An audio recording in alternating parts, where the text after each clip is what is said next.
Hi guys, Bea Cheyenne checking in. Welcome to my channel where we talk about all things crime, mystery, all that stuff. So if that sounds like something you like, then hopefully you like this video and you'll be back for more. It's been so long since I've uploaded a video. I'm so sorry. If you were expecting one, probably not, but if you just so happen to be, then I'm sorry. I've been gone for forever. This quarantine has just made me super lazy, and I just had a lazy streak. Okay, it happened, and it's not going to happen again. That's what I said last time, but no, seriously, this time it's not going to happen again. As always, we like short and sweet intros, so I'm going to go ahead and just jump right into the video.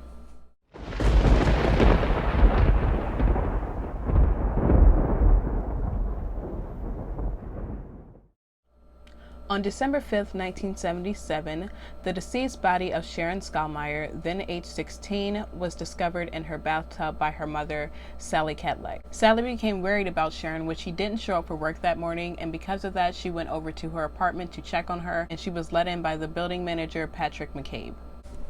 By the way, guys, I'm not shirtless. When Sharon's body was discovered, she had a scarf tied around her head and it was covering her eyes and her nose, and she was also gagged with a halter top that was tied around her mouth. Her autopsy did find evidence of sexual assault, and the cause of death was determined to be strangulation.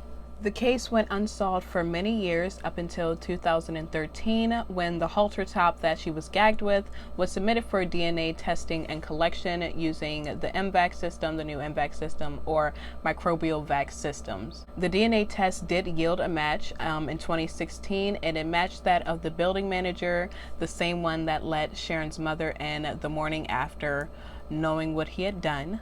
Yes, that one. It matched his DNA, and his DNA was actually in the system due to a prior conviction he had for assaulting a minor back in 1997. McCabe, then age 60 at the time of his arrest, pled guilty to second-degree murder and aggravated burglary, and he did so escaping the death penalty. But it don't matter. He's spending the rest of his life in prison anyways.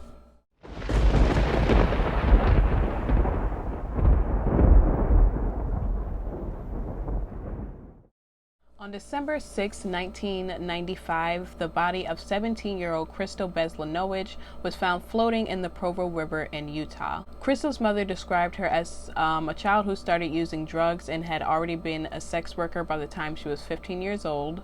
Crystal's boyfriend reported her missing 2 days after she didn't return home from a late-night convenience store run. When an autopsy was done, the cause of death was determined to be blunt force trauma to her skull with a granite rock. The granite rock was left at the crime scene. The case remained unsolved up until 2013, when the same MVAC technologies that they used in the last case I was talking about, it allowed them to extract DNA evidence from the granite rock that was left at the scene.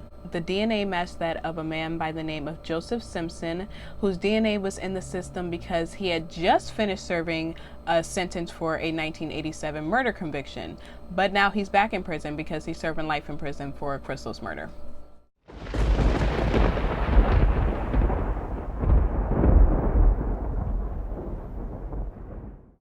On April 4th, 1988, joggers found the body of 8-year-old April Tinsley. April Tinsley had disappeared 3 days earlier around 3 p.m. when she went to get an umbrella while she was playing with her friends. April's mother reported her missing when she didn't return home for dinner that day. The autopsy did determine she was sexually assaulted, and the cause of death was strangulation. For 3 decades, this case went unsolved, and even creepier about this one is that the killer was leaving taunting messages like to the police and over town, leaving them on notes and everything. Not only claiming that he was the one who killed April, but he was also threatening to kill again. Now, the case remained unsolved up until May of 2018, when the suspect's DNA was submitted to Paraben Nanolabs, who used a genealogy website called GED Match to try to identify the suspect's relatives. The genealogist was able to narrow down the list to 2 brothers, one of them being 59-year-old John Miller of Gabriel, Indiana. John Miller's neighbors described him as secluded and often angry. Following the match that the genealogist gave, they went to pick up John Miller, and immediately upon picking him up, he confessed to the crime. He was charged with murder, child molestation, and confinement. He initially pled not guilty, but then he changed his plea to guilty, and he was sentenced to 80 years in prison, so never getting out.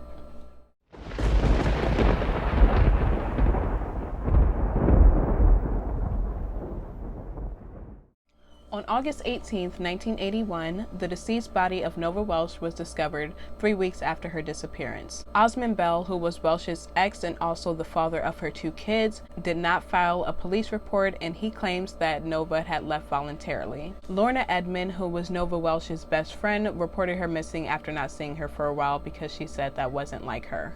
Osmond Bell was initially arrested following Welsh's murder, but he was released due to insufficient evidence. The evidence being a piece of gum that was used to seal the cupboard that she was found in, and also a letter that Lorna received. In the letter, this anonymous person claimed that they saw Nova fighting inside of her kitchen the night before. It was like the day before her disappearance. They said they saw her fighting with someone in her kitchen. And this letter was sent to Nova's friend 6 days before her body was even found, which means, once I read that, you already know whoever sent that is like, well, they didn't even know she was dead at that point, so you just gave yourself away, whoever wrote that letter. When the case was reviewed years later in 2014, they were able to test the DNA from the gum and also the letter, and they discovered that it came from the same person. You'll never guess it, the one and only Osmond Bell. Yes, it was him. He was arrested in September of 2014, and the prosecutors alleged that Bell had strangled Nova in a jealous rage because she had actually started dating someone new. And that's what he said initially. He said that she ran off with her new boyfriend. He was mad. Following a 6-week trial, Osmond Bell was acquitted of murder, but he was found guilty of manslaughter. 36 years later, he still maintains his innocence. He was sentenced to 12 years.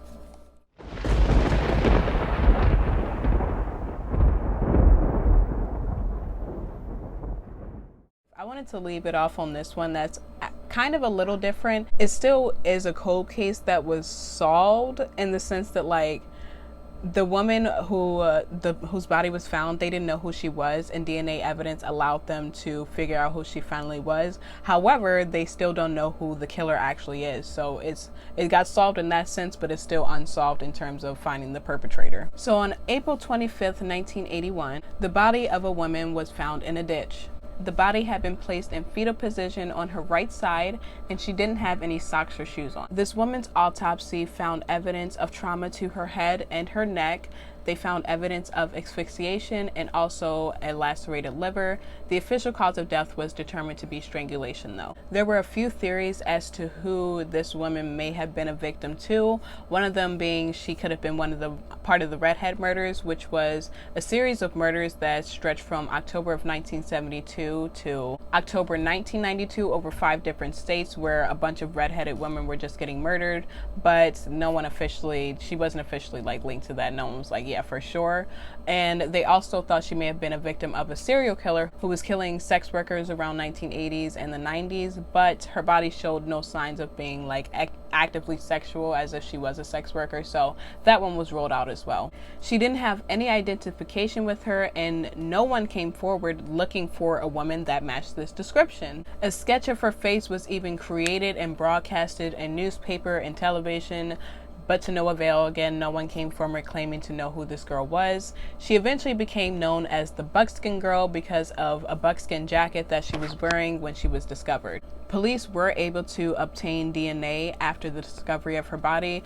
Unfortunately, back then it wasn't nearly as advanced as it is now, so they couldn't do all the testing that I'm about to tell you about that they did to find out who she was. In 2001, a nuclear DNA profile was created for her. In 2008, her DNA was entered into the newly established National Missing and Unidentified Person Systems, or NamUs, and in doing so, they were able to rule out 226 possible women. The police continued to not only just figure out who this woman was, but also again figure out who killed her. So they continued to investigate, and in 2016, the National Center for Missing and Exploited Children did release a facial reconstruction of this woman.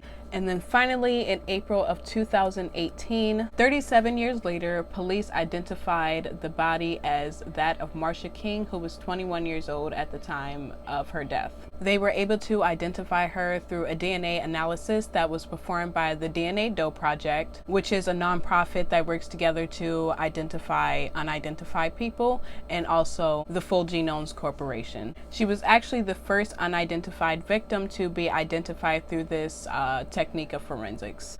Like I said, this case is still cold as to who committed the crime, but new information that police gained in July of 2018 about her whereabouts shortly before her death has allowed them to continue the investigation, and hopefully they find who did that to her.